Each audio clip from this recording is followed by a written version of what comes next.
And welcome back to Brews in the Landfill, the only ice cream commercial that's selling anime to you to watch. I think that would make an anime commercial. It's okay. That's great. Great content. Let's go. I'm stealing Lunch's jokes that he said before the quib so that I can seem clever and funny and witty, but really I'm just a joke thief like Amy Schumer. Oh shit! No, that was great material that you came up with from your brain. Okay, whatever. I'm working original. With you on this show. You don't have to worry about integrity. Well, fine, whatever. Integrity. I mean, for Pete's sake, like today's episode is one of our classic anime episodes, which is just Try gives his opinions on shows. Except this time, I've put way too many shows to talk about, so fuck, I've screwed myself. My name's Trybien. It sure is. And we also have Lunchbillion here, the cool guy, the guy that keeps things calm and collected and not fucked up. Calm and collected? I mean, yes, sure. That is my stabilizing presence. There has never been one good Sonic game. Don't send me down that track, buddy. We've got an entire 1,000 series to talk about. Yes, okay. So the Spring Anime 2016 series season 2016. Well, fuck no, it's 2020. God, it's 2016. How old am I? And welcome back to 2016. Before Bros in a Landfill started, you're screwed. Well, shit. It's Trump all over again. Fuck politics. This is not the show for it. Anyways, we got a bunch of shows. I've kind of grouped the new shows together to talk about them quickly, concisely, and comparatively. The 3 C's of conversation, and yes. then I'll talk about the shows that completed last season. So, yeah, about 16 shows to go through. Wish me luck. So this is already a terrible episode, but who cares? You guys are in for the ride. You just want to hear anime. So, fuck, I'm gonna cut that. No, I'm not. Am I? So the first shows on the list I have are classic. You can't have an anime season without a isekai. And for those who don't know, isekai means it's another world. So we have protagonists going to another world. Typically, that means just otaku ends up in some sort of fantasy setting. Yeah. So, the first 2 shows of this 2020 season I'm talking about are My Next Life as a Villainist. All routes lead to doom. My Next Life as a Villainess. All routes lead to doom. Yes. And the second isekai that I'm watching this season is The Eighth Son. Are you kidding me? What? Why is Japan like this? I don't think it's Japan. I just think it's anime culture. Because anime goes to anime, like in some ways is a very meta. Like it's a genre that heavily relies on the meta. I guess it is an anime thing, right? Because I've never been like, hey, I heard of this. Have you seen this really cool like Japanese indie film? It's called like Gutty Card Battle Fight X. Like, it's not a thing. It's just the anime genre. It's like, let's make our title like a paragraph or a question or whatever. Yeah, well, that's especially the case with things like light novels. But anyways, so first off with Villainous. So if we're talking about like meta, we're talking about like satire or parody. The Next Life as a Villainous is a take on the isekai where it's specifically the main character is a girl and she ends up in an otome game. Which I don't know if that's the original, like if this is the first one, probably isn't the first one, but the gimmick of this one is the main character girl wakes up in an otome game that she plays, but she's reincarnated as the villainess of the game.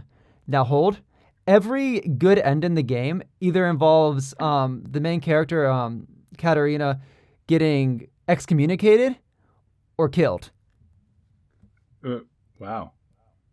So like, the plot of the story involves Katarina trying to not like use the knowledge of the game she had in her previous life, so that she doesn't end up in a bad end.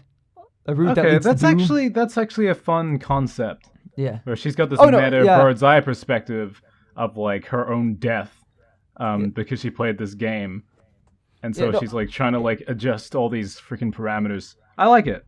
Yeah, and then the next one, Eighth Son, is the best way I can describe it is it's a poor boy power fantasy. Whose fantasy is being poor? No. Okay. So as it says, like the eighth son. So this is so the main character is reincarnated as the eighth son of a noble family. So by being the eighth son, he's not gonna inherit anything from his family, but also, like his family, like despite being nobles, is like the poorest noble family. Like they can barely afford food and water. Let me get out my tiny violin. Oh, they can't afford food and water. What kind of noble family is this? Like it's the type of power fantasy, like where the people that would be having the power fantasy couldn't afford the means to watch or read the story. Like it's that poor. Huh. Okay. So the target audience can't afford to watch it, but they could be like, "Whoa, water is less expensive." And like, so I'll quickly like talk about the two shows because one of the interesting traits about both of these shows is that they kind of take the Ascendance of the Bookworm route of having them both start off as children, which first off I do think I prefer because that gives them a lot more time to adjust to the world and to have, it puts them in a place where learning about the world is a bit more natural because hey, you're growing up. Okay. But they still have their knowledge of the previous world to apply to it. So okay, so how old are they when the story begins, or like? So sorry. The eighth son is probably like around 5, and Katarina is probably between like 5 and 10 when they start. I forget the exact age, but essentially, I will first off say, Next Life as Villainous is probably one of the better shows, like best shows this season. It's legitimately really funny. Watching like, so the first 3 episodes starts off with her as a kid who's trying to, knowing the backstory of the characters, trying to game things and change things in characters' backstories so they don't lead into a position where the bad roots could happen for her. Right. So damn, she's trying to avoid her own death when she's still a kid. Oh my god. So it's you kind of have this like character that like was supposed to be like this really evil, mean-spirited bully character, like going around and like basically befriending everybody she was supposed to like piss off. That's cool. But like in like those like charming ways that it's like, oh, I will do these things that I would have done in the real world that no one here understands at all. But because she's a kid, she gets away with it. So it's like, oh, I was really good at climbing trees in my previous life, so I'm gonna climb trees in this world for benefit. And it's like people are like, what the fuck? You're like a princess noble girl who like what? Like you shouldn't be climbing trees. That's unseemly. But yeah, like so her stepping out of like the social norms is like, it's like, well, she is a child, so like people can sort of get over it. Interesting. I guess it makes sense. I don't know if I've heard before of isekais where they're a kid when they go over, so that by the time they're like an adult making decisions, it's not like, what is this world? It's like they kind of just naturally live there. Though I wonder at a certain point, it's like, what's the point of it being an isekai? Though in this case, it's the reason why she has divine knowledge of how what's going to happen in the future. Yeah, exactly. So like it works out like I think it depends on what the isekai is going for. The isekai in this case is going for, it's like, oh, she's like, if they put her, like if she was put at the start of the game, while she was older, like there wouldn't be any time to really change things. She would have already like put herself like be in the bad grace of everybody. Though that could have been interesting and funny in one type, but it looks like this is going for the everybody's friends hijinks comedy sort of route rather than like depressing, like mean-spirited comedy. I think this is a fun concept. Like the idea that all the characters are already way off what they're meant to be in their original game, I think is a really fun idea. Oh yeah, no, it's absolutely great, and there's a lot of. It actually takes a kind of fun route where it's almost like Katarina seducing everybody, like the boys and the girls, because she's trying so hard to get everybody to like her. That does seem like a video game logic. It's like it's really fun. I enjoy it watching every episode. Cool. I don't have the same praises for Eighth Son. I still really have fun watching it, but kind of like in the opposite way. Because if there is one word I can say about the entire production and writing of Eighth Son, is that it's incredibly amateur, but kind of in that charming way. Oh man, from the picture, it looks like some epic fantasy shit. Yeah. Well, first off, the production isn't great, but I'm not gonna really fault a show on that if like I don't unless if it's like a studio like Madhouse that has like a pedigree on like good production. But production doesn't make a show. But where this really is weird is that despite like the main character being born in this poor family with all the odds stacked against him, like he has incredible magic reserves that are that are just kind of like flopped on you like in the second episode. He's got the nine-tailed fox in him. Yeah, he's basically the strongest mage in existence. Like they don't say that, but like every other like mage that comes up around, like even like his master and his master's master, like don't have the same like magical power that he does.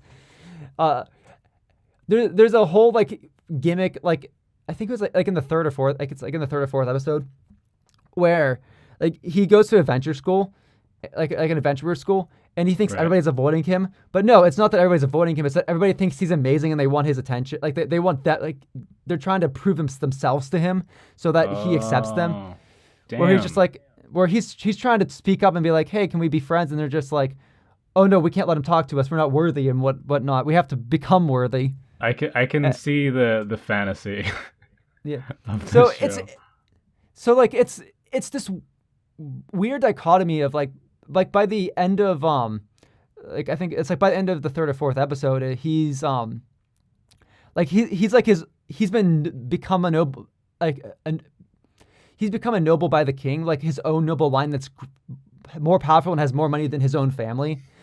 Like just because he's been dragged along into doing things like he's giving far more credit than he probably deserves. Like everything's basically going his way, even though he was born in a very poor family. Right. Well, he's got magic. Yeah, which makes me question what the point is, but at the same time, like it's the character. Is the premise just like, wouldn't it be fun if everything was fucking awesome for you, even though it seems shitty? Yeah, well, it's definitely that power. Yeah, it's definitely that power fantasy of being in a very poor, awful situation, and then everything in your life going the right way to become the best person in the world. What the show does is it inspires hope, because it lets me know that there's a possibility that all the hot babes in my life are just trying really hard to earn my respect. No, but it doesn't feel like that. It feels like because the main character is meant to be such a special person. It's not like, oh, like anybody could have stumbled upon this luck or anybody could have stumbled. It's like he's literally born in this world with incredible magic reserves that he finds out at a young age, and just so happens to have a really strong mage living around him to train him. And then, well, I guess that's the "Are you kidding me?" part of this title. Yeah, I guess this it's guy's really a god. Yeah, this guy's literally God. But at the same time, I can't fault the show just because it's charming because it feels like it's trying so hard. Do you know what? I can certainly say I've watched things like that before. It feels like baby's first story, and I think there's a lot of charm in stories that aren't that good but are really passionate. Like they're trying really hard. Like by no means is it awful. I think like the character writing and like the dialogue and I feel like it's just very good spirited, and that's more than I can ask for. Because a lot of isekai can be very mean spirited or raunchy or whatever. This is just like, I want to be friends with everybody, but everybody like sees me as greater than I am. Aw, well that's cute. Yeah. I'm moving on to the next category. If you don't have any other final words on this isekai section. That's cool. No, we gotta chop. Okay. Mobile game adaptations. What is this? What? So there's two shows here. We have Shadowverse and we have Princess Connect Redive. I want Lunch to take a guess which one I like more. I'm guessing you like the one with the cute anime girls, because the first one is probably like doesn't have the production. It looks like it should be like an action thing, but probably doesn't have the production values to properly animate that cool looking angel mecha. Yeah, right, for the wrong reasons. Yes, I would definitely say Princess Connect has a better production behind it. But so little backstory. Shadowverse is a weird game adaptation of anime Hearthstone. That's the best way I can put it. There's a card game called Shadowverse, mobile and PC called that's basically anime Hearthstone. That's gimmick is that every card in the game can be evolved. Okay. Which by the way, the anime did get me to check out, and I do quite like the game. But what's different about the thing about the anime is that it's not an adaptation of the game story. It's an anime about people playing the game. Oh, okay. So does that mean that the lore of the game is just a game in the anime of the game? Yeah, because the game has like a fantasy setting, and it's like there's like this like all these like factions or like types or whatever. Like it's kind of, it is pretty interesting. I haven't gotten that far in, but it's kind of got that card game-esque writing where it's like, oh yes, we talk a bit. I guess mobile game too. It's like, oh, we talk a bit about something, introduce a character. Oh, we battle that character. We do that with every character. Sure. But the setting at least seems interesting, and it's got some interesting character designs. Either way, that's not the case of the anime. The anime is super generic. Play card games with friends, stuff. It's very Yu-Gi-Oh, but not. So it's like if Yu-Gi-Oh, it's like if in the Yu-Gi-Oh anime, the Yu-Gi-Oh card game was the same game as it is to us in the real world, where it's like kind of, yeah. There's not actually ancient Egyptian gods around. It's like let's all play this game. Yeah, basically, and it's. Well, that's disappointing. There's a giant fucking mecha on the front of this picture. Watching the cards come to life in the show is pretty cool, but that's the same thing with Yu-Gi-Oh. It's also very generic, like kids card game sort of show. So far, it hasn't really separated itself out much, rather than, we play these games with our smartphones, which is this is the future. This is the next generation. They don't need giant fucking machines on their hands anymore.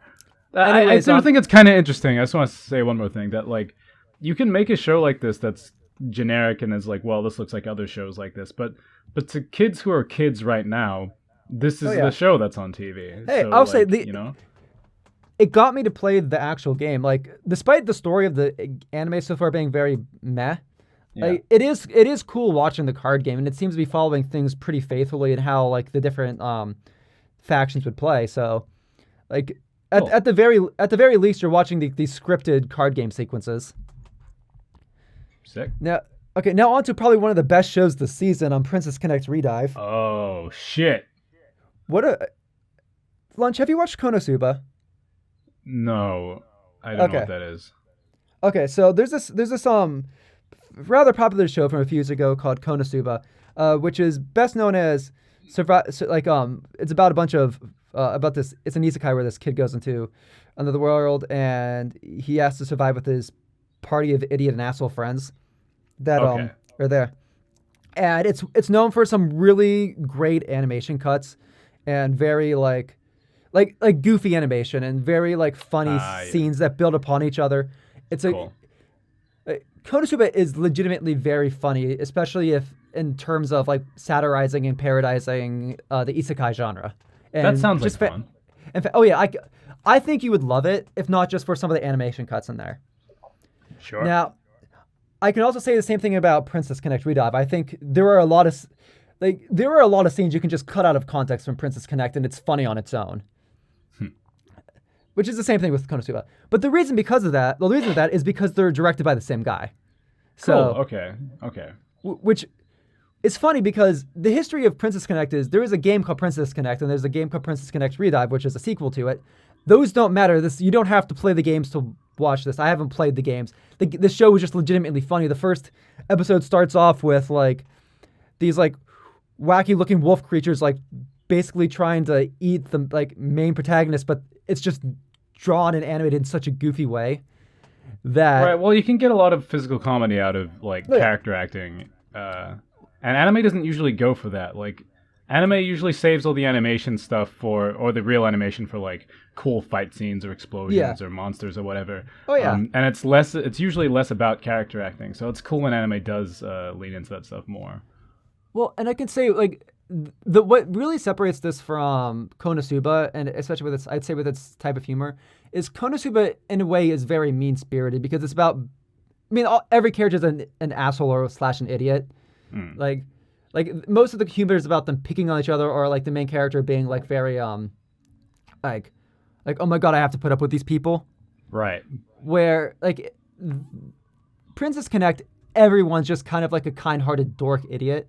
Like they're all like socially not the smartest. They're all like, but there's just like this innocent, kind-hearted charm where they're just like, yeah, we'll do stupid things together. It's like, we won't question this. Like, we'll get a plate full of bugs and we'll just eat it and enjoy it because it's actually cooked very well. Like, okay.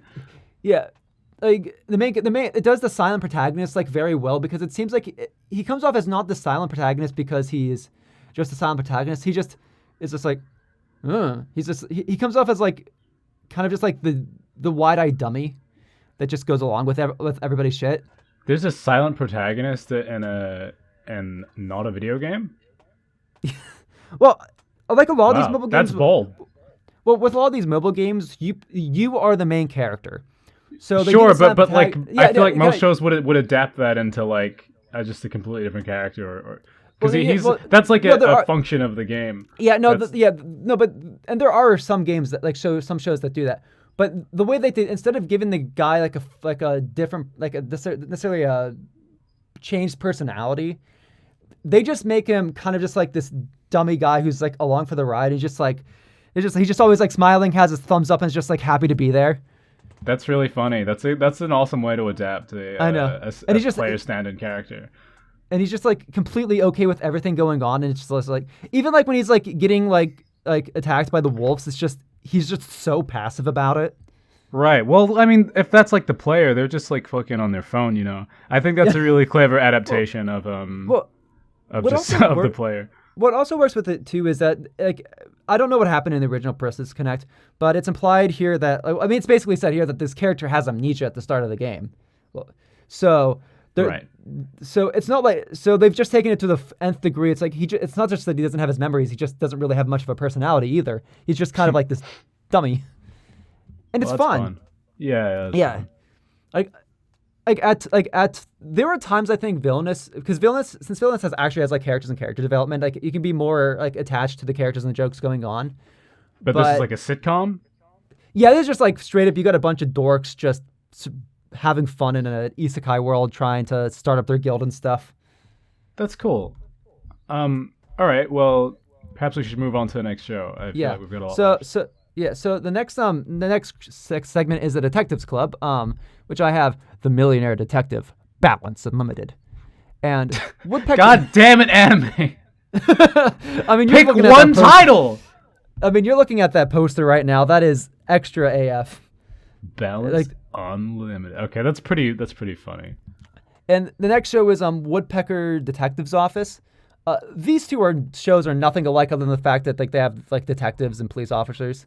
Looks like the people are balling. Yeah. So that's funny. So the gimmick with Balance Unlimited is that character right there in the middle who's driving the Ferrari. He has millions of dollars, and he basically just solves all problems by spending money on it, which can lead to some very like extreme over the top situations, because it's like, oh, there's a place that's having like these illegal drugs being sold, but instead of getting a warrant to get in there, I'm just going to buy the whole fucking building because then I don't need a warrant anymore. That's awesome. Anyway, it is awesome. Unfortunately for me, I find both characters kind of unlikable, and I don't particularly like the gimmick of their dynamic. So the main character, the guy in the sitting on top, it's like he's super against the money guy from spending money. It's like he's like, no, there's like this honor in justice. There's this honor in doing the things the right way, and then he spends like a few days like in a stakeout, and he's like all stinky, decrepit, and he's made no progress. And then it comes to like, oh, he finally makes progress. He gets to this place where the stakeout's supposed to be, and then money guy comes in and it's just like, yeah, I figured all this stuff out already, and like I've already bought, I just bought the building. I've got a helicopter out here with a bazooka full of sleeping gas, and I'm just gonna knock out all the people in there. Also, I paid off your friend so that he helps me, he helps me go undercover in there. It's like everything, like his balance is unlimited, and he solves all the problems with money. Sorry, this guy went undercover. A millionaire went undercover. No. He paid the friend and informant of the other detective to go undercover. Oh, okay. That's the guy's gonna. Yeah, because this guy doesn't need to do work himself. He's got millions of dollars. It's like and it. I feel like the only thing you could really get out of the show is just the over the top extreme. Like, well, just like how like over the top the scenes are, like seeing how big and grand they can make it. It's a fun idea. I wonder if that's kind of all it is. Can you get a whole show out of it? Maybe. It depends on if turns out to be any character development where the one guy is like, well, maybe I don't need to be using money. Maybe there's something more important than just money, or maybe like my sense of justice, like, because nobody wants to see that arc. Like I know. He's this guy who's, look at me, I've got a bajillion $1 million. Maybe my character development is that I don't rely on all this money for my happiness as much. It's like, well, I want $1 million, dude. But I need to learn how to be happy, even though I've got millions of dollars. Sometimes some of the happiest people are the people that don't have $1 million. I know, but we don't know that because we're stupid. And so maybe we watch this guy. But at the same time, money breeds its own problems. Like, there's a certain amount of money that you can have and you're set for life. But there is such thing as having too much money. I'm sure if this show became a character study on this and became about like how he's actually ultimately unhappy because his balance is unlimited, I guess that could be interesting. But I feel like he's meant to just be this comical character. Yeah. Where you know. My only problem with that is that I don't think his arc would be necessarily that money can't buy you happiness, but it's like he inconveniences and causes damage to a lot of things just because he doesn't give a fuck. It's like I've got money I can pay off anybody, so like I'm just gonna be as reckless as I can because I can always pay somebody off. Well, that's the fantasy of the show, though. Yeah, it's like my arc is to lose the thing that makes me fun to watch. That's like I can cause police cars to crash. I can make my partner fall off a bridge into like a river. I just have to give them money to make up for it. Sure. Like I would like to see his arc be that like you can't pay everything off with money. Like money can't solve every problem. That'd be a nice arc. If you break someone's heart, you can't pay them. You can't pay anybody to fix it. Yeah, but to the same extent, the other guy is like the what the show is really showing is the other guy's being ridiculous because it shouldn't matter if like in the world of justice, in the world of like solving crimes and getting criminals, it shouldn't matter if you're like the method you're doing so, as long as the criminals, like as long as you're getting the information the criminals are being caught. Like, so what if the other guy pays off a like uses money to get information out of somebody, like out of a suspect. Like, you got the information to the drug guy, so it should it matter? I mean, I guess that is an interesting philosophical. It's like where do question. It's like where do principles get in the way of effectiveness? I guess like in the real world, it doesn't matter that much because nobody has enough money to do things this way. Yeah. I mean, it's the Batman question. Batman's got a lot of money and he does things under the hood and stuff, but there's some criminals that even the police can't catch. Sure, I guess that makes sense. I think my favorite, like, should we go that far type character is like the Punisher, where it's like that guy's like more like, oh, he's way on the edge. I think that's kind of neat because he's kind of scary, but a lot of people seem to look up to the Punisher, you know. Yeah. Now, I guess moving on. Take us too far off. Yeah. Anyways, the next show, Woodpecker Detective's Office, is one of those shows I kind of have mixed feelings on. So, it's a show about like a poet who opens up a detective agency and like solving murders and stuff. He's a poet. Yeah, like it's basically about poets and authors like being detectives. Bro, this is my jam. Yeah. It takes. You might actually like it, but where I'll lay my grievances on the table because I don't necessarily think it's a badly written show or that the characters aren't interesting, but it takes place in the Meiji era, and it's one of those stories that kind of, I would say, I'm trying to think of the right word. It kind of shows the era in like this kind of nostalgic, brighter than life look. So, Right. which gets especially weird because the second episode deals a lot with courtesans and hostesses and like prostitutes, and it's very like it makes this job of a prostitute in the Meiji era seem like it's like it's like these things that these girls want to do. You're saying it Like- romanticizes like Yeah. stuff that maybe shouldn't be.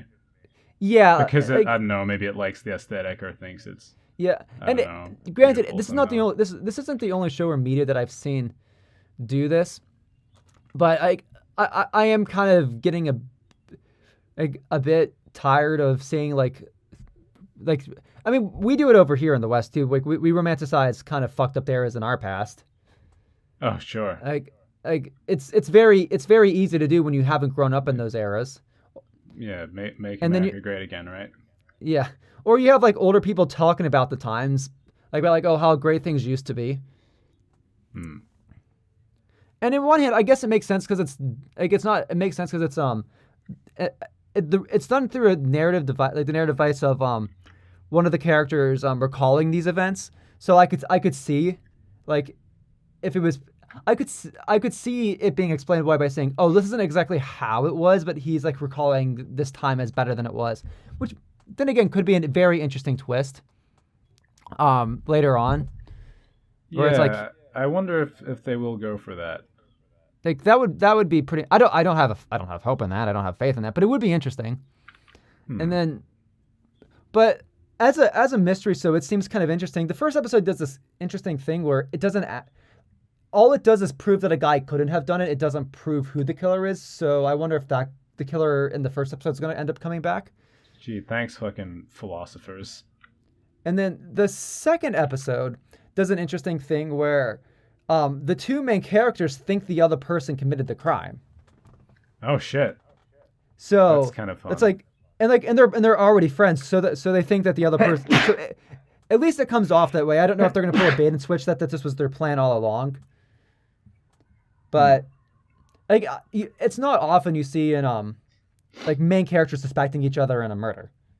So yeah, that's a fun little dynamic. That's kind of exciting. yeah, I just hope it's pulled off well and it's not like just. But yeah, so I think in general it's well written. I do like the characters and stuff, but I'm just kind of tired of this this romanticization of the Meiji era. I can actually say this Daigyaku and Saiban takes place in the Meiji era, and I think it does a good balance of like it's still like a bit of a romanticized view of it because like it's still like cartoony, colorful, and it's not shown to be like this dredge. I don't know how the Meiji era actually was, but it does feel down to earth enough where it's like people have there's clear problems in the society. Well, and with Daigyaku and Saiban, it's done through the legal world.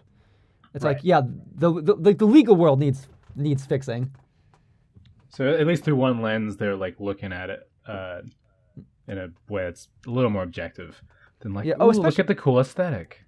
Especially like when because part of Daigyaku and Saiban takes place in England. It also like is kind of critical of England at that time. Interesting. That'd be cool to play if it was in English. Yeah, I mean there is an English port of it, English like translation. Like you just gotta get a legal copy of it and patch the game with the English translation. That sounds like a lot of work. It actually wasn't a lot of work for the Android version, though. I am pretty sure the Android version has issues right now with the translation. So, Yep. Bummer. but no, Well, I really one liked day. it. This is not about Daigyaku and Saiban. Yeah, I would say. So detectives, if you like very extra shows, don't really care much about the characters and stuff. Unlimited Balance is the show for you. If you like very Japanese shows about Japanese like literature and murder mystery, Woodpecker Detective Office is probably for you. Now we gotta move on to the miscellaneous, the shows that I honestly couldn't think of categories for down at the bottom. All right. First off, we got the new series of Yu-Gi-Oh! Sevens. Sevens? Sevens. It's the seventh series of Yu-Gi-Oh! So it's Yu-Gi-Oh! Sevens. Wait, seriously? That's why it's called that? Yes, and the opening and ending both have parts where they're like singing the Japanese number for 7. That's okay. Sure. I mean it's clever. Yu-Gi-Oh! It's clever. It's clever because like number 7 is Nana, so they're going na na na, like basically doing like using na na na na na na na, and both like the opening and ending. It's fine. What the fuck has happened to Yu-Gi-Oh? And I'm not saying this in terms of like sevens. I'm talking about because I don't know if you ever listened to the Vrains casts or listened or read any of my complaints about Vrains. I think I've talked to you guys about Vrains independently. Yeah. Sevens feels like it is entirely a response to Vrains, because where Vrains was this incredibly deep, boring show to watch, like Sevens seems to care so little about like being deep and philosophical. Like it's gone from like super like melodramatic adult sort of story to a kid's story about like overthrowing the system, but like through overthrowing the system by you can't overthrow the establishment with the establishment, you fools. No, but the way it's framed is that they're overthrowing the establishment of the rigid rules of Yu-Gi-Oh, like of Duel Monsters. It's like we have to play Duel Monsters this very specific way because there's this evil corporation forcing us to. And if we try to do anything wrong, we get penalties. And if we get 5 penalties, we are banned from our accounts, so we can't play Yu-Gi-Oh anymore. But no, that's the rules. But I, main character, Kun, want to pave a new path so that we can play my version of Yu-Gi-Oh, which is totally more fun and less rigid and more fun. Which has he play tested it? No, but he successfully did it by hack, like, because like there's like this whole like thing where it's like there's this thing in the game where you can program by dueling. So what like there's this like trial, like this hidden trial area run by this guy who's clearly Seto Kaiba or some like remnant of Seto Kaiba. Like sure. And it's like I am the guy who's like the guardian of the door of paving a new path. And then main character comes like, I'm going to show you my new card game. And then he like hacks into the system to do a dueling card game. And they basically make up the rules on the spot. Like, oh my God. Well, I mean, that's how the show's always worked. Oh yeah. And just now they're being upfront about it. Yeah. So the key difference that they're going for this is where classic Yu-Gi-Oh, which I don't know where they get this idea from because this is not the card game whatsoever, but classic Yu-Gi-Oh is like kind of seen as like this very slow, methodical game where it's like one side gets all the strong monsters, all the strong monsters win. I mean, if you watch old Yu-Gi-Oh, like some of those card games went on for like 2 episodes or like 2 or 3 episodes. Okay. Where this like the new mechanic in this game, rush dueling, continues a trend of Konami trying to make the game super fast and super accessible. This really started off in Arc V with the pendulum summoning, which allowed you to summon a bunch of monsters in one turn. And then in Yu-Gi-Oh! Vrains, they brought in, I think it was called speed dueling, where it's basically Duel Links. You play Duel Links. We Dizzy Forced you. Yes. Yeah, in Vrains, that's mostly what they played was Duel Links. So it was this super watered down 3 field. Well, you had 3 so I was playing the basic bitch mode of Yu-Gi-Oh! Got it. Basically. Made for children. Now, take both of those concepts of summoning a bunch of monsters at one time and speed dueling, Duel Links with 3 things. Mush them together and you got rush duels, which basically means you have 3 fields and you can summon it as many times as you want in one turn. Sorry, say that again?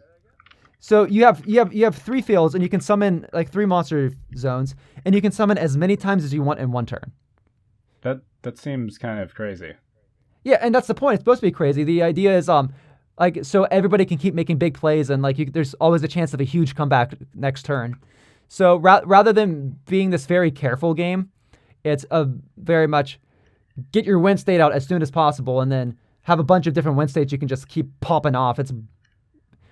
But as I said before, it's like they don't even they don't even know what their own game is because that's literally every turn in the previous series of Yu-Gi-Oh! And in competitive play, it's all about summoning a bunch of monsters in one turn, summoning your big boss monster, and then the opponent either doing the same or being like, yeah, I can't counter that.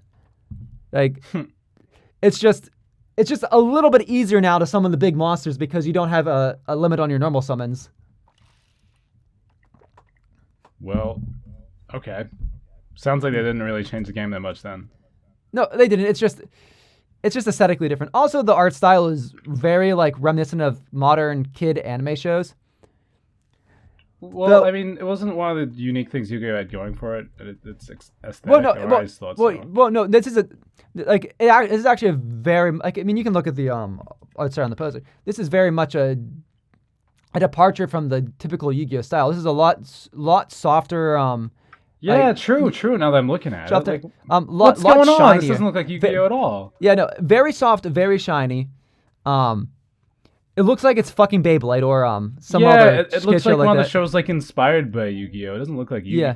Like Yu-Gi-Oh! Is one of the like. It's a shame because like a lot of anime looks the same, but Yu-Gi-Oh! Is one of those few shows that really seems to have a fairly distinct art style. I mean, feel how you like about it. It's so angular.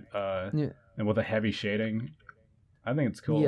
Yeah. But I will say this: I probably am enjoying this far more than I'm enjoying it as much as I am far more because of how boring Vrains is.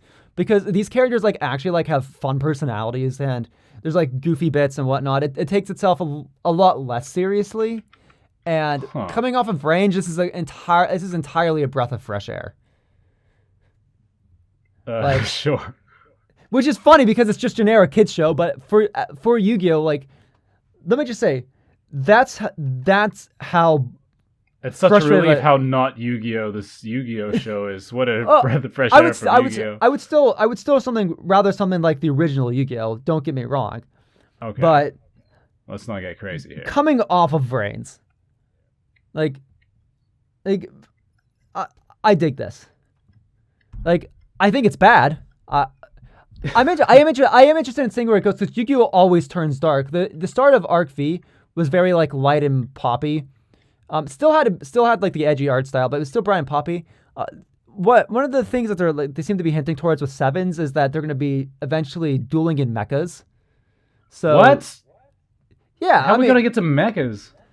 I don't know, but like it showed like the main character fantasizing about dueling in a mecha, so you know that means they're going to be doing that later, because they wouldn't hint at it at all.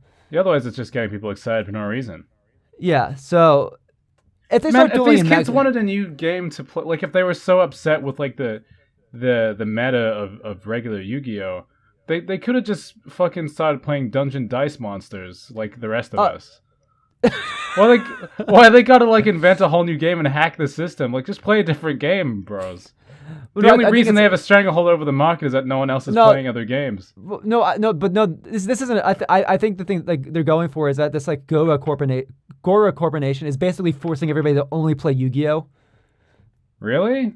Yeah, that's also the main bad guy is like has like a super goofy design and looks like he acts goofy, so that's something. Well, okay. Well, this has been a trip. Okay, well, let's just move on. The next song, "Sing Yesterday," for me, there's not much I feel like I can say about the show without like just explaining the plot, because this looks grounded. This looks real. Oh, you know, it's weird. This is based off like a novel from I don't know how long ago, but it's basically a drama love story sort of deal. Very grounded, very down to earth. The main character is basically Dizzy. Like, wow. Like there are some quotes that he says throughout the show that I'm just like it's like the Dizzy like read this book and he's just quoting this guy. It's kind of disturbing. Does he just But start sweating, editing yeah, his video, realizing that we're onto him? but the like it's not that the main character is exactly like Dizzy, but there are behavioral traits that definitely remind me of him. Right. But other than that, this is the best thing I can say about the show. I am not the biggest fan of drama animes. There are some drama anime dramas that I really like, but they tend not to be contemporary. So I'd say probably one of my favorite dramas is Rakugo Shinju. It was a Rakugo show from a few years ago, and I thought it was great, but it was based around this it was based, I think it was either in the Meiji era or one of the eras around it, and it was about Rakugo, and I thought it was like there was a lot going for it, but it had more going for it than just being a drama. It had great Rakugo scenes. This is I just don't. straight Okay, up, I have to be honest with you. I have no idea what the fuck Rakugo is. it's a you know what, I want you to look up Rakugo. I think you'd actually really dig it. It's kind of like it's a performance art where it's a storytelling performance art. Rakugo.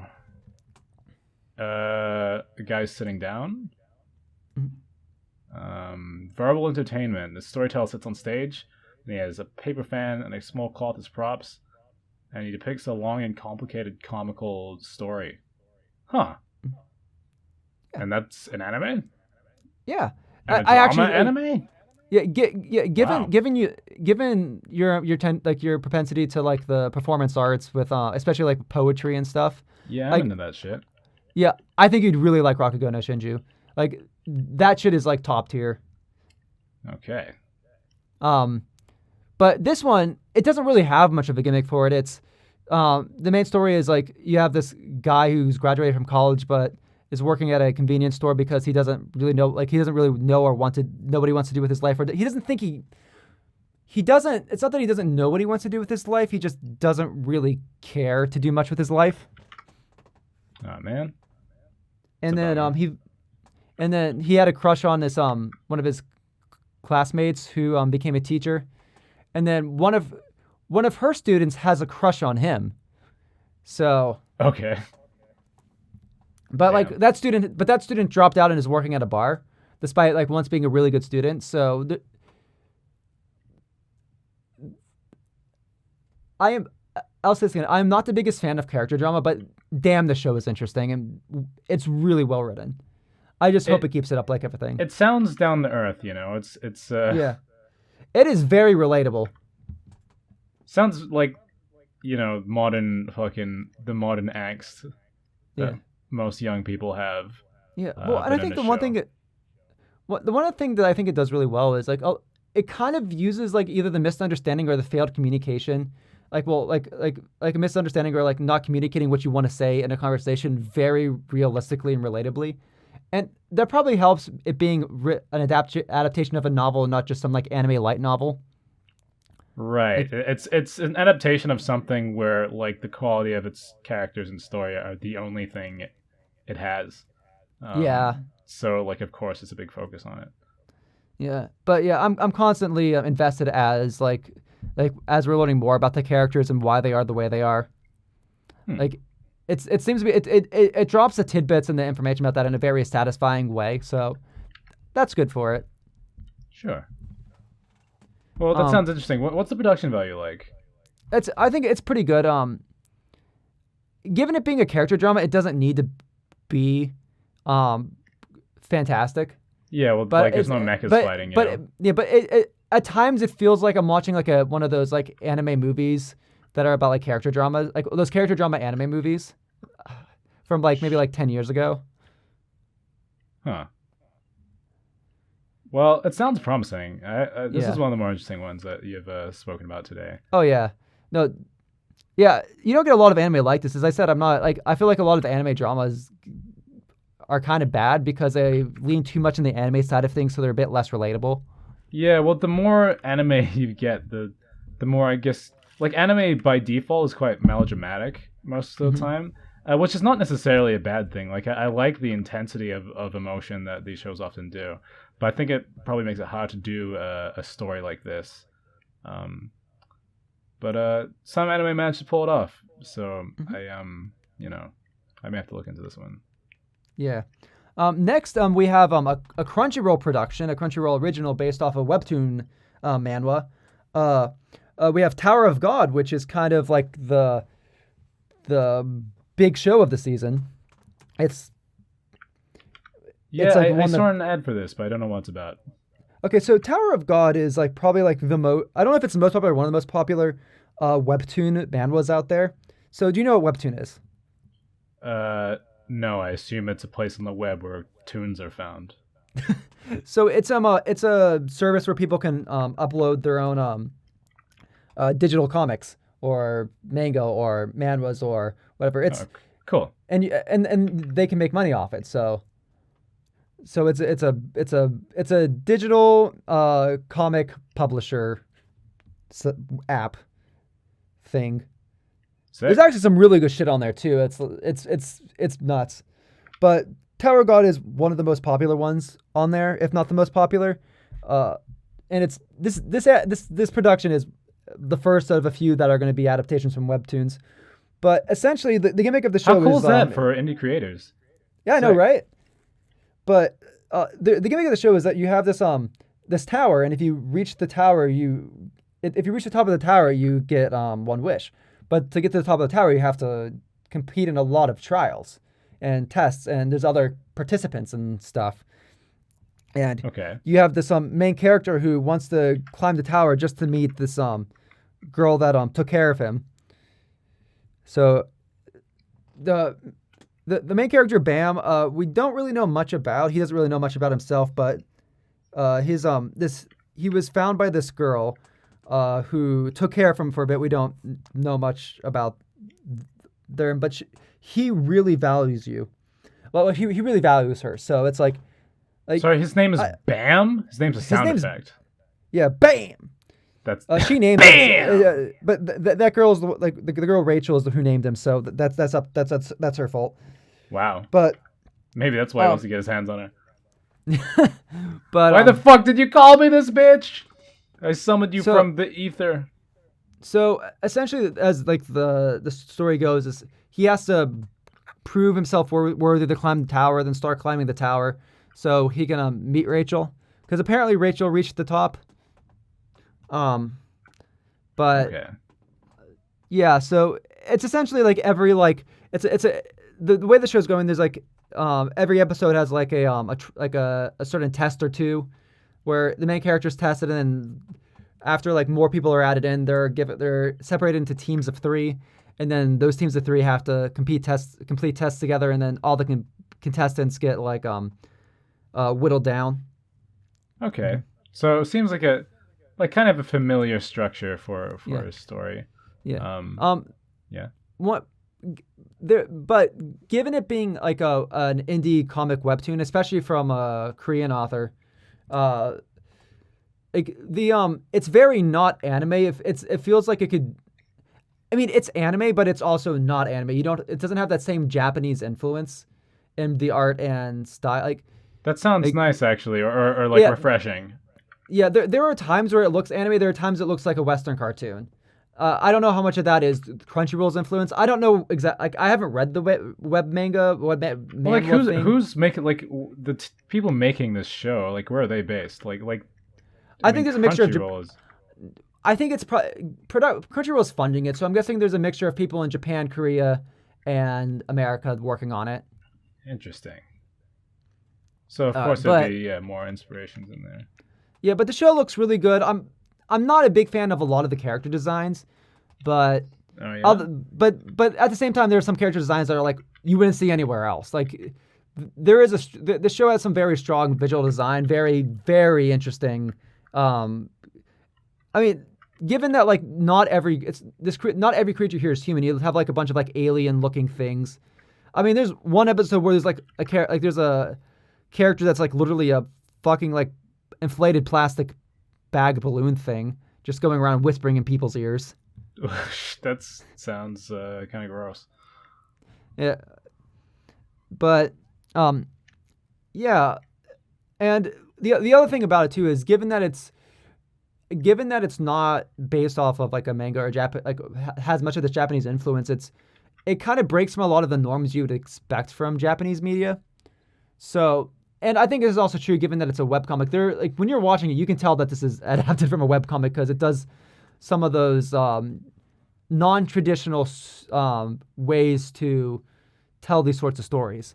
Like I've read webcomics that feel very similar to this.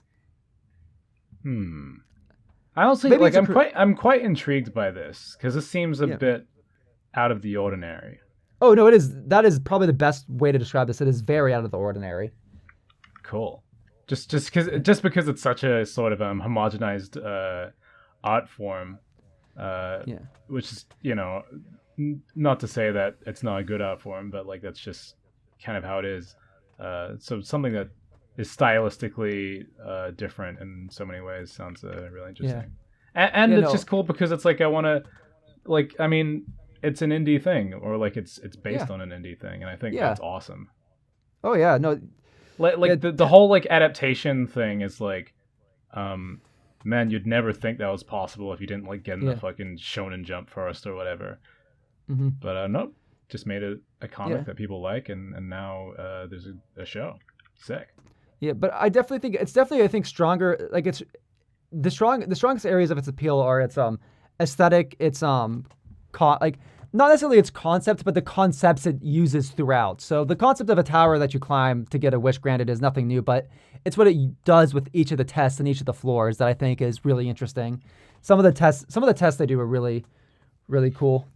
No, I'm sure. Like, I mean, you can do a lot with a simple concept or a played out concept. Yeah.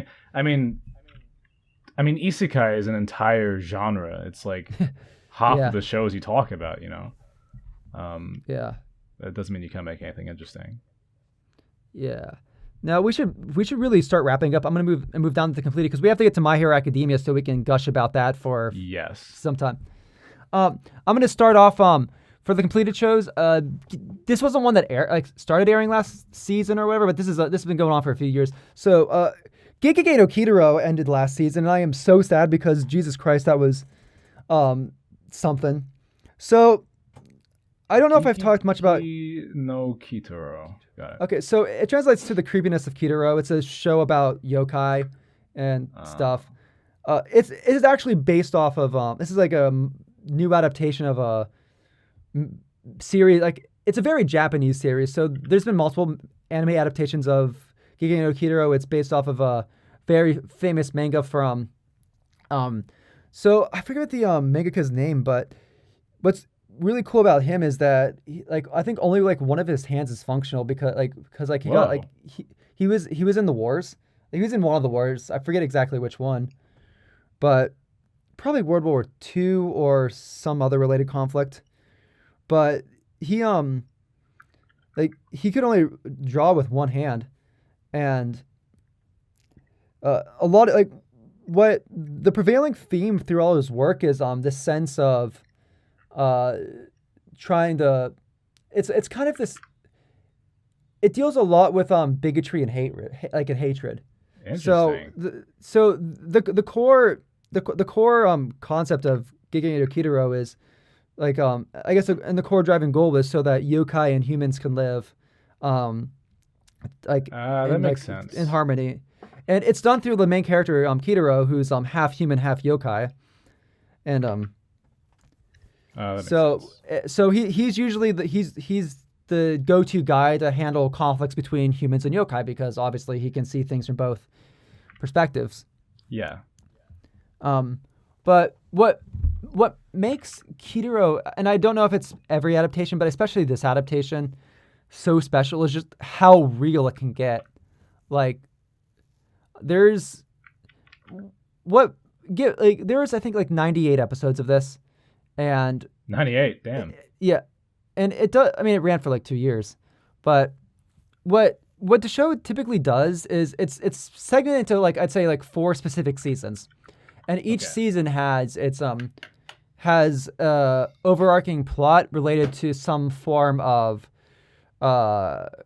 some relation to people trying to live in harmony or people trying to disrupt harmony or cause issues between groups. The first season kind of only touches upon that, but the second season's specifically about Western yokai coming in and trying to destroy the world. So when I say Western yokai, it's like we're doing like werewolves, Frankenstein, vampires, Oh, okay. witches. So right, they're considered our version of yokai to them, huh? Yeah, and then they're led by this bad guy named Backbeard.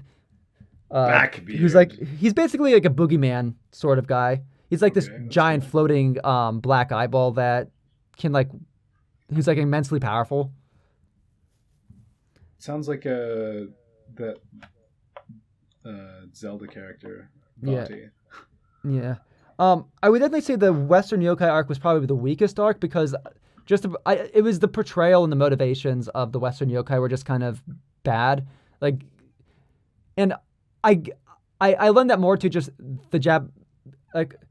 the mangaka knowing Japanese yokai and stuff much better, and the Japanese yokai being a lot inherently more tied to Japanese culture, where like there was a lot where the Western yokai, it's like we got werewolves, we got vampires, we got witches, and it's just kind of a free for all for creativity. Sure.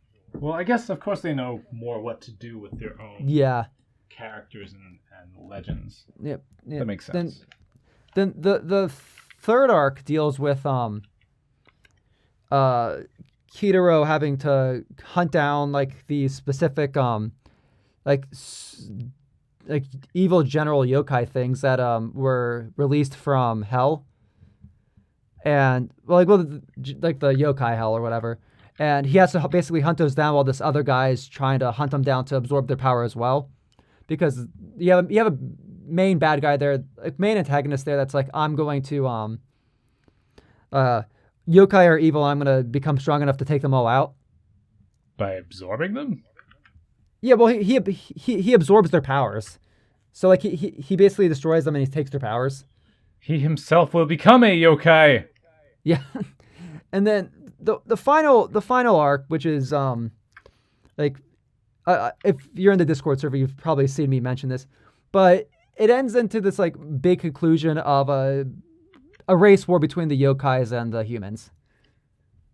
Oh boy! And you've got like this this very authoritarian like leader who hates yokais so much, like, and that's what they show at the end is it's like there's no logical thing about this leader's reasoning. It's literally just there's so much hate and malice towards the yokai that she just wants to wipe them all out. Like, yeah, man, prejudice is not always rational, you know. Well, and I thought it was an interesting choice that they didn't give the reason why she just hated yokai, and granted, I don't think they needed to, because they showed a lot of like throughout the show they showed a lot of conflict between the humans and the yokai, so it's not hard to imagine something happened. But she's kind of like this symbolic leader who is leading people against like who's like the leader of a race war basically. And you got a leader of the Japanese faction as well, but the leader of the Japanese faction just wants chaos and destruction. He doesn't really care about the yokais, and he'll wipe out any yokai that gets in his way. Huh. So you got this yokai that's all about who's just all about like chaos and destruction, and he's basically inciting this race war between humans and yokais, which lead to a lot of deaths. And then unfortunately, I do feel like it wraps up a little bit too quickly. They could have easily had another episode, but I don't know. Surprised. It does sound like an it's such a huge scale. Well, it's not just conflict. It's hard to end something like that. Yeah, well, like it kind of goes from like the conclusion, like the bad guys beat, to time skip a few years later, and then show that everything's gone back to normal. But there's no real sense of catharsis to the conclusion of it. That's kind of a bummer. But I will also say this: the arc finales, like the overarching arcs of each seasons, were always the weakest parts of the show. Where Gegege no Kitaro always shined for me, where I always thought it was the best, was it's always had these one-off, grounded, like really strong episodes that were just like either character studies or very emotional. Like the show, Kitaro has made me cry on multiple occasions, just because some of the episodes were just that good, like, and that like sad and that well told. Well, I mean, I guess some stories are better at existing within moments than on a Yeah. grander scale. Yeah, and I think that's the thing too. It's like Gege no Kitaro has a lot good going for it, but it's at its best when it's trying to like it's trying to be like a folk tale or some sort of like moral story or whatever. Because I think I think there's a lot of shows that try to say like, oh, hate's bad, oh, people should just get along. Like Yeah. I get this real sense that the story was written by someone who's seen the horrors of war and wants and actually like has some perspective of how bad it can get. Yeah, I think that's the most interesting part of what you've said about any of this show. Yeah. Just the perspective it comes from is pretty different compared to Mhm. the average like freaking kid who grows up and wants to be a manga writer because Goku was cool. Yeah. You know? Like, and I think it shows like I mean the artwork in Kitaro, especially the old manga, is it's very different. It like granted manga at that time looked very different than it did now, but it doesn't look the prettiest, but it works for the type of story that I think it's trying to tell. Yeah, that makes sense. Anyways, I'm going down to the only show that I'll ever care about, Magio Record. I'm Magio meaning record. I'm meaning, of course. So I talked about this last episode of this, like last seasonal roundup. I can definitely say that Magio Record is probably one of the better game adaptations of a game. Uh, I s- I still don't think you should watch it if you haven't watched the original Madoka Magica, because the original Madoka Magica relies heavily on twists and reveals and and shocking scenes and whatnot, and Mhm. like and the information like, it's better off you knowing that information going into here than you knowing the information that about that going back into Madoka Magica. So, um, shit. So this is Magic Record. This is only the first season. There was a second season confirmed, so I'm looking forward to that. As far as the adaptation, what I can say about this is, holy fuck, it looked amazing.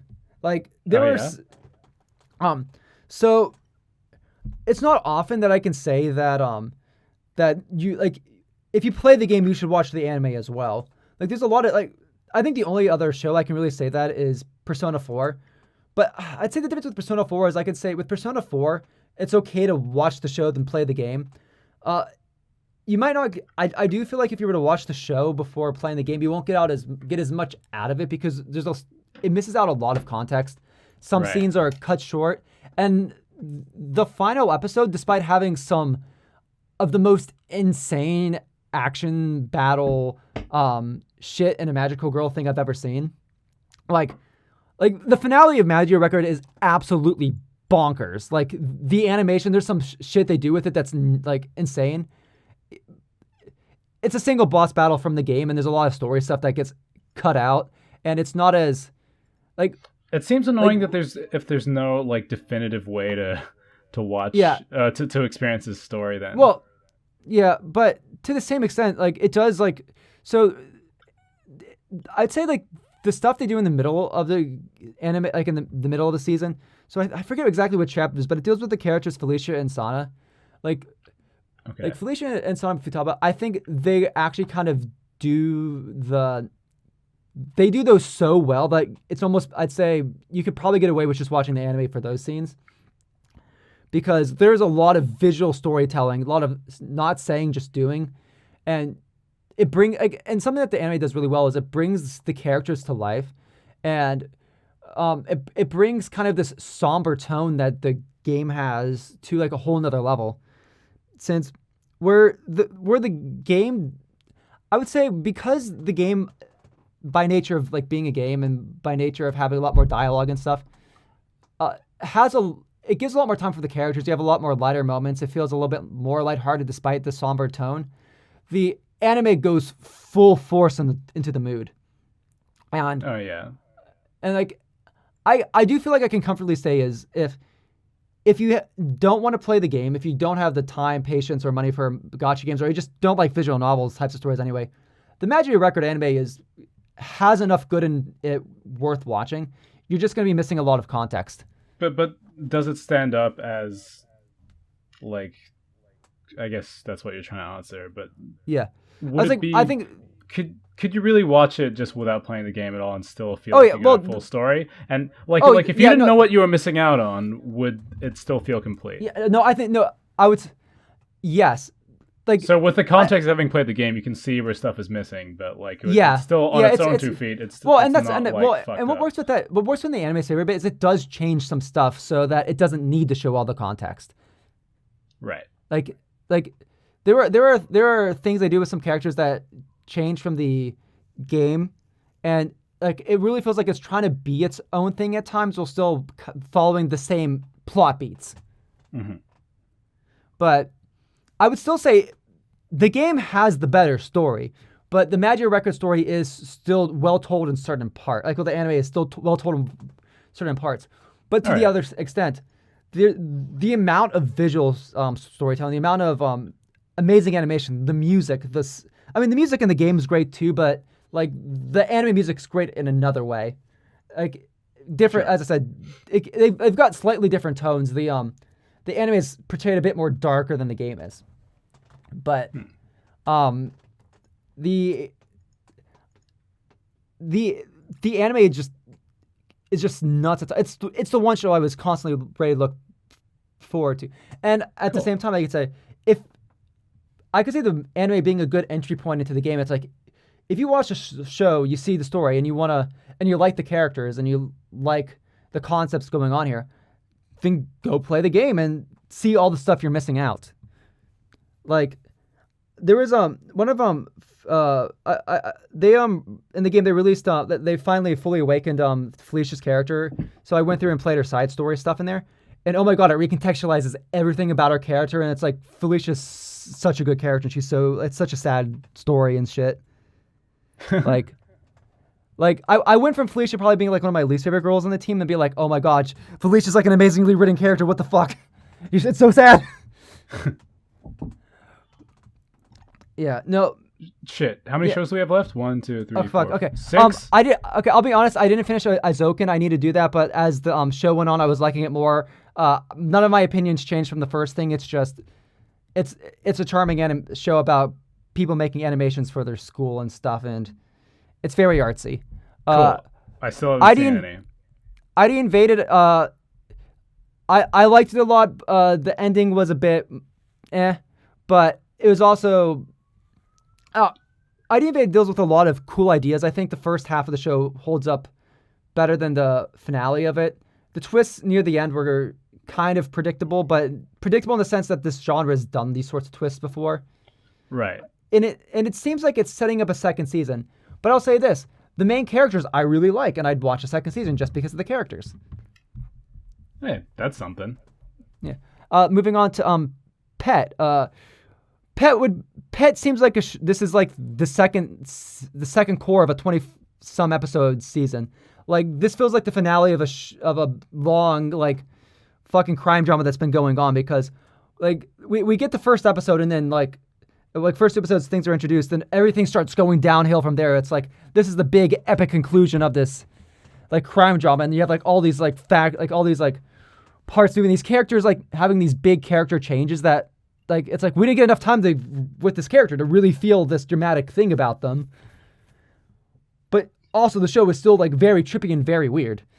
And it's stuff. Annoying when anime seems to cram in stories. Well, it feels like they had a 24 episode anime planned and they only got greenlit for 12 episodes, but they wanted to tell the story they wanted to tell, so they just cut out the stuff from they cut out like the first core just to get to the twists that they wanted to tell. 12 fucking 20-minute episodes is not actually a lot of time. You gotta like be careful with what you try and cram in there. Yeah, all right, what else? Dude, especially because there's so many characters to mess up. Inspector, it was in some ways it was better than I expected, but then the last like few episodes, like I don't know if this is brilliant or if it's bad. I still haven't really decided because this thing, but the last few episodes turns into basically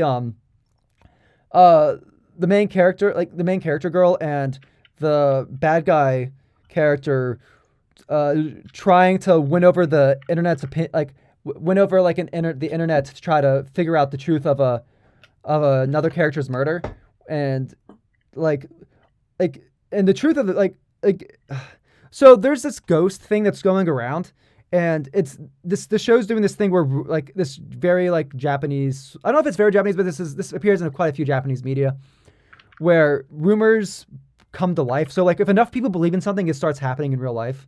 Right. I think you've already. Is this the same show you told me about earlier? I think so. Maybe. So the way that the final confrontation ends up happening over like the course of 4 episodes is that the main bad guy is trying to make society believe that this ghost thing is going around and hurting people, and then the main character girl is trying to like bring logical reason to this ghostly thing, and say why it's not actually a ghost, so people believe it's not a ghost, so the ghost doesn't appear. That's kind of novel. Wait, is this the show about that like ghost and he's like in like the bathroom or whatever? I don't think so. This is the one about like the guy that's like can regenerate himself, that has like. Okay, so it's not like in a school. It's not in a school. This is like the guy's like, it's the one with like the girl with like the one eye and the prosthetic leg because she was offered to like some gods or whatever, and now she's like the queen of the yokai. It's another yokai show. It was the one that's like incredibly like really like weirdly like grimdark, but also. Okay, it's definitely not what I thought it might be then.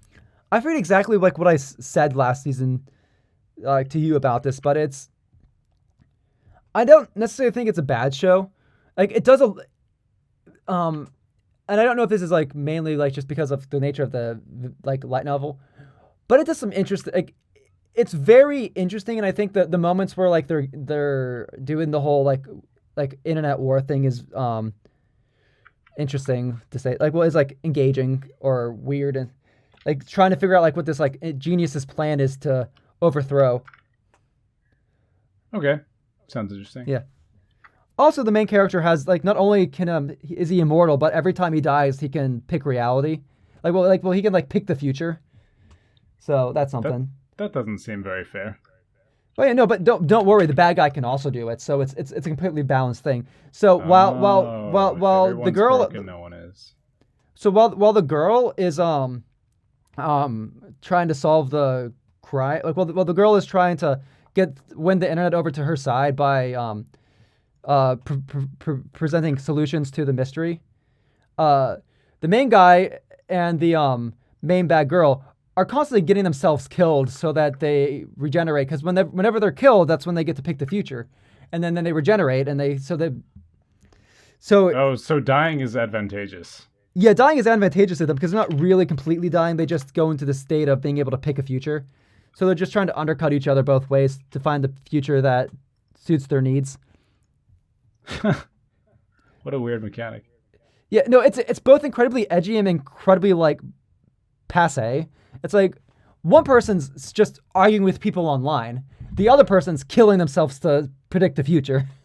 Yeah, holy shit. Man, anime's crazy. I know. Moving on to anime that's not crazy. Jewel or Richard,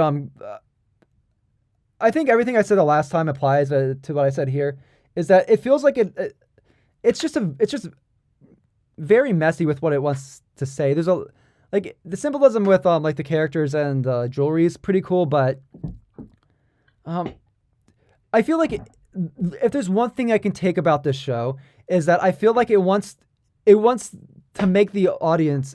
I think the best way I can say it is it's purposeful yaoi bait. So it's purpose. It's okay. I feel like I think the show's trying to set the. It's trying to get yaoi fans, like, get fujoshis to watch the show and be like, oh, let's ship these people, but also make the fujoshis feel bad for like assuming that these people are gay.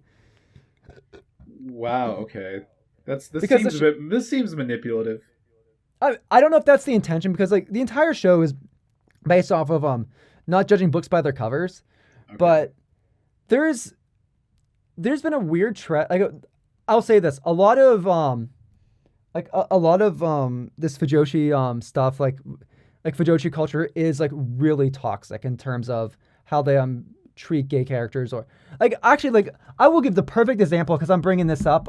Sure. So it's not just about fujoshi, but this is how we with how the current mindset, like current culture mindset around sexuality is, and there's this weird trend, like, I guess, so there's so when it comes to shipping characters, there's always been this like shipping characters of the same sex. You have your Fujoshis with your Yaoi fans, and you've had your Yuri fans, and finding media that's, especially in anime, that's actually shows a healthy relationship like that is always hard, and sometimes the best relationships between guys end up just being friendships.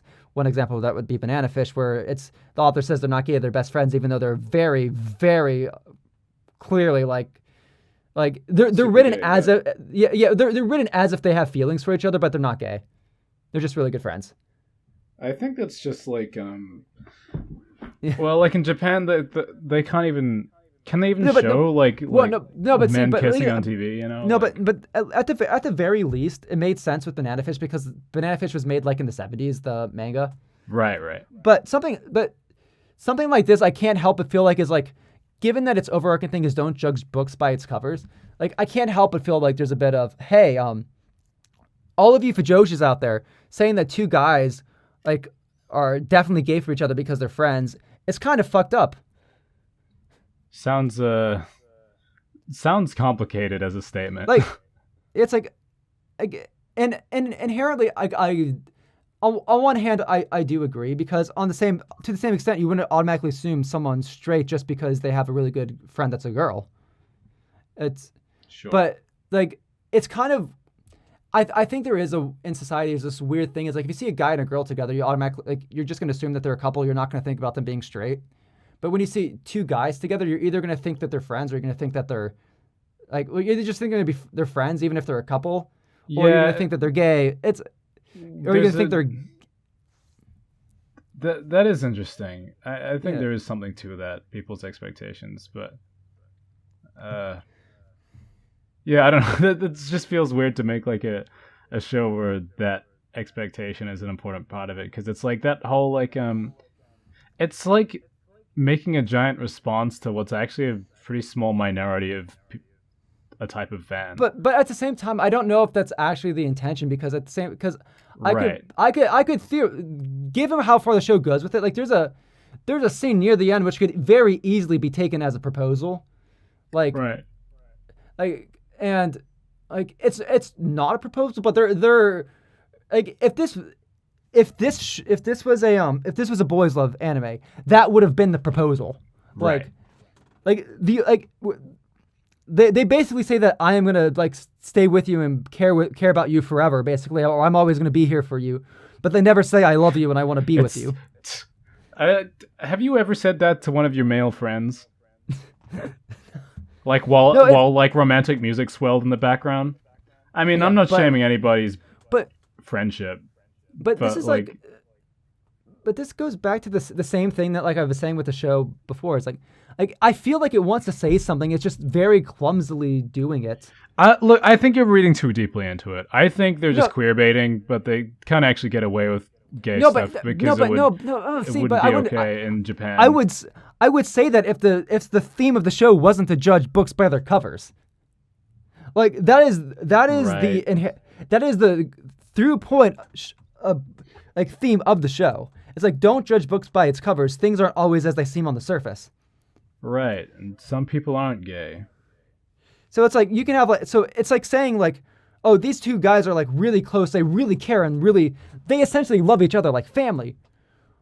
But you're wrong for thinking they're gay because you're judging them on the books by the covers. And like the main character, I just want you to know that like I think about you a lot, and I'll always be here for you. No matter what the weather is, no matter what happens, we'll always be together. As friends, you know. Of course, as friends. What's left of My Hero Academia? My Hero Academia. Gentle criminal. Yeah, that character's great. Sorry, I'm a little bit like, we've been talking for how long? Like an hour and a half. So yeah. I'm a little mentally drained, but I did want to say that I think this show won me back this season, which is really awesome. Like, because when I first got into the show, I was a huge fan. I didn't think it was perfect. I thought it had some shonen issues, but like it felt like the kind of the cleanest, sharpest shonen there was in terms of quality in writing and animation. I thought it was really cool. It had a really fun universe. But I wasn't a huge fan of season 3, as I've mentioned on here before. Because I thought it got a bit off the rails. I thought it got a bit melodramatic, too intense, too much like drama, didn't balance the characters super well. Became a bit one note.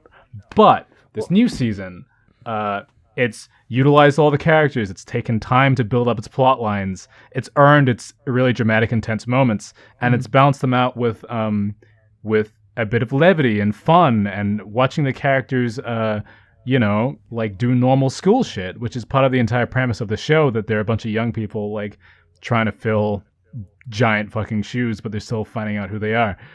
So really, it's gone way better.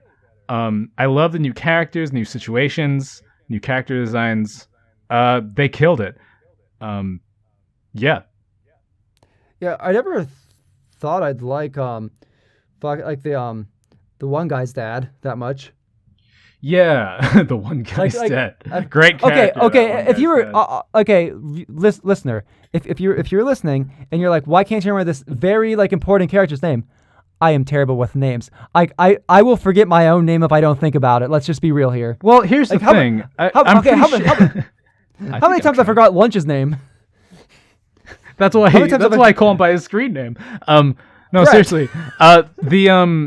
This character you're talking about, I'm pretty sure you're talking about Endeavor. Endeavor. Who That's right. of course gets a really epic episode right at the end. But the thing is, part of what... Okay, so like the season's split into like, there's like 2 main story arcs, and then it ends with like the beginning of maybe a new one. The thing they set up at the beginning, it leaves you hanging. But they set you up with this character Endeavor, and I think part of why you don't remember his name, but part of why it was such a surprising and awesome episode, is that he's been a very background character for the entire time. He has existed more as like a backstory piece for Todoroki, where like the effects of what he has done and how like his impact on this universe is clear, but you don't spend much time with him. And so to get an episode where kind of like an episode and a half where he's the point of view character, and we really see things from his perspective is really interesting and really kind of a curveball. Well, especially because it's not just seeing things from his perspective; it's seeing things from his perspective as he's trying to become a better person. Yes, that's really cool. I love how they're handling this sort of redemption story, because I don't know, like with characters like Vegeta or something, like you've got like an anti-hero who starts bad and turns good, but there's not much recognition of the harm that he's done. And so I really like how this character, like, his backstory is treated as cruel as it is, and like we see like the family like getting together, and like I hate that dad's still out there fucking making money and no one knows about the truth. It's really awesome. And like all these characters like hate him or have these issues with him. Even like freaking Todoroki's rival from season 3, like doesn't like their family because he like saw the coldness in Endeavor's eyes. What was I saying? I was saying it's cool that he seemed like a minor character, but suddenly, boom, he's really important.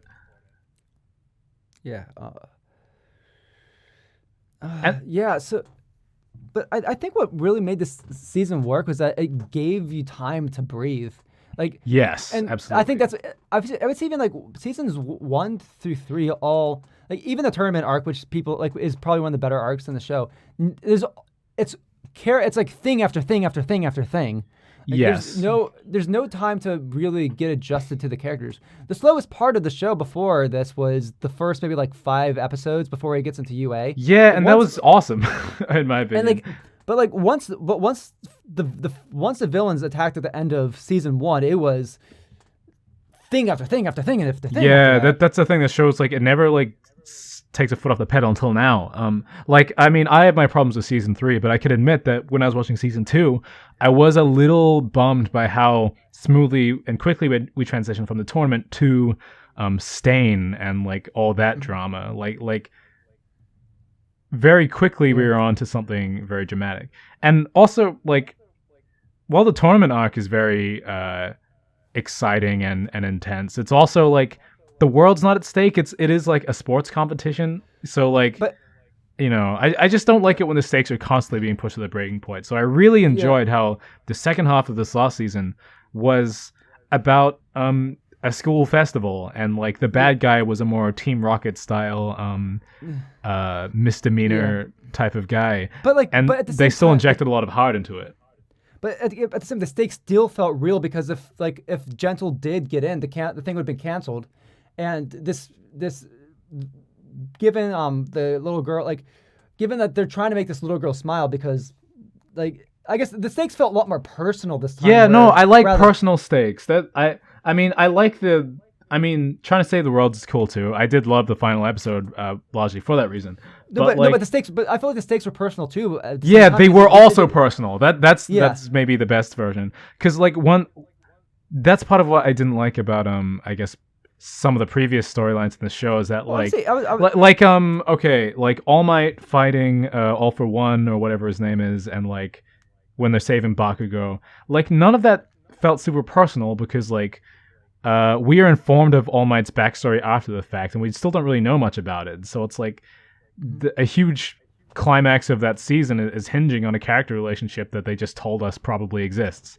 But I've seen, like, I know what Deku's attachment to that little girl is, you know. Yeah, but I would also say this was like, even compared to the first season part of season 3 is like, well, season 4, it's like I feel like that part wasn't as strong, because the goal is to go save this girl, but we don't really even know her that much.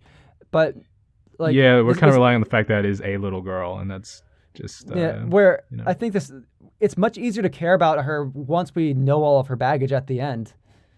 Yes. Like the first part of season 4 was very much, I feel like, set up for this, honestly, not as giant stakes second half. Yeah, like the epic fucking like mafia fucking Yakuza like sting operation was like set up for the school festival. But it's kind of true. But I still think they managed to do a lot of personal attachments in that season. Like, I think although we didn't know that much about Eri, the fact that Deku and Lemillion failed to rescue her or recognize that they should rescue her right off the bat, it gave them this huge sense of regret and like, we could have done something, and so they're trying to redeem themselves, and so I thought that that added something. So there was, I think it still did better than season 3, and I liked how they built the whole situation up with a little bit of intrigue. I thought that was cool. Actually, in terms of personal stakes, I really like what they did with Shigaraki and the League of Villains in that first half of the season, where like because you know they meet up with the gangsters or whatever, and in the first meeting, like two guys get fucking killed, or like one guy gets killed, another guy gets his arm cut off. Like, even though they're bad guys, I felt for them as like I wanted them as a faction to reign supreme. And like, you know, it's like, because I mean Shigaraki's got his own shit going on as well, and I kind of wanted him, as much as I don't want the world to get fucked, like I like how he's trying to improve himself like any other shonen protagonist, and slowly rise in power, and so I kind of cared about what was happening with his guys. Nice. Well, I think that covers it for this season then. Yeah, they oh, you mean the anime season? Sure. Yeah, I think we got through everything. Yeah, woo. We're still alive. Yeah, we made it. Okay, I'll maybe just to end, I'll just tell you which ones I thought were most interesting. I was interested by, I think maybe the most interesting one would be Tower of God. Just because I like that it has a humble beginnings as like an indie comic, and now it's like a show, and the fact that it's like it's an anime that's not being produced right out of like the normal industry. I think that's really interesting. Well, I hope think that that's they also pay their guys better than the rest of the anime industry. I think that's why something like Inspector was interesting too, because that was a Crunchyroll production as well. So, like, it felt like it's like this was made to be put up on Crunchyroll, so they didn't have to worry about it like making sense as a TV broadcast. I just kind of wish that they didn't stick to the 25 minute constraint. Sure. It's well, like, I'm hoping that like the future of anime might be stuff outside the regular anime industry, because I hate how underpaid people are and how they're like rushing things out. It sucks, man. Especially as an animator, it's like I mean, I'm not being paid for animation currently, but like if I was paid, I wouldn't want to make less than a fucking guy flipping burgers. Not that I've got a problem with flipping burgers, but animation's fucking takes your whole life, man, to get that skill. I guess Sing Yesterday for me seems interesting. I like the more grounded, realistic kinds of anime sometimes. I think they have their own thing going on. That might have been it. I guess I had a little interest in Princess Connect Redive, just for. God, no, that does sound like a video game, doesn't it? Yeah, I would still say probably watch Konosuba first. Just right. That will prime it, because Konosuba is kind of like the OG from the director of this sort of thing, and I think it's easy. I think things will be easier to appreciate in Princess Connect with Konosuba under the belt if you're into that sort of thing. Well, also Konosuba is like finished, right? So yeah, 2 seasons worth. So well, there you go. Cool. I guess that was the anime roundup. And this has been what month? What month is it? Yeah. April. I mean, it's spring 2020. Spring 2020. Yeah. Most of these shows are probably going to end up being delayed anyways because of the virus, but yeah, this might be our last. Or one of the lost ones for a while. If anime gets completely fucked. I mean, the next few ones might just be like 2 or 3 things, depending on the productions. We'll have to find some other way to talk about anime, or go back and talk about older ones.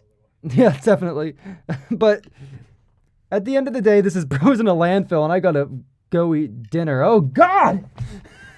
Shit. Oh, no! We're signing off. Bye.